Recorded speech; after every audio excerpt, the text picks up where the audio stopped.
আচ্ছা আমরা এখন কোথায় আসলাম মহিন? আমরা এখন আসছি বাগেরহাট আর্মি ক্যাম্পে। বাগেরহাট? হ্যাঁ বাগেরহাট না খুলনার দিকে? বাগেরহাট আরে মিয়া তুমি তো বাগেরহাট মিয়া বাগেরহাট ধর না খানতে আনালের বাজারে যাও। ওখানে ওয়াশরুম আছে আমাদের, এমনি এখানেও যেতে পারে, আমরা যেখানে লেগাল ইয়ে করি ওখানে। আর পাশাপাশি ওই সাইডে একটা দোকান আছে, ওখানে পরোটা থাকবে, পরোটা নাস্তা। এখানে থাকলে শুধুমাত্র সিঙ্গারা থাকবে, সিনেমা এখানে নাস্তা ওইদিকে ব্যথা করতেছে সামনের দিকে। আচ্ছা নাস্তা তো করতেই হবে, তাহলে সামনে যাইলে ভালো হবে।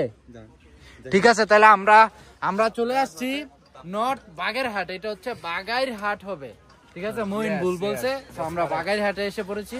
সকালে হালকা পাতলা কিছু নাস্তা করে দেন আমরা আবার রওনা দিব। তখন মনে হয় সব গাড়ি একসাথে রওনা দিব, একসাথে স্কট হয়ে আর কি আর্মিদের সাথে যাব। সো সাথেই থাকুন। টাটা গাইস, সেটা মাঙ্গা ব্লগ হবে।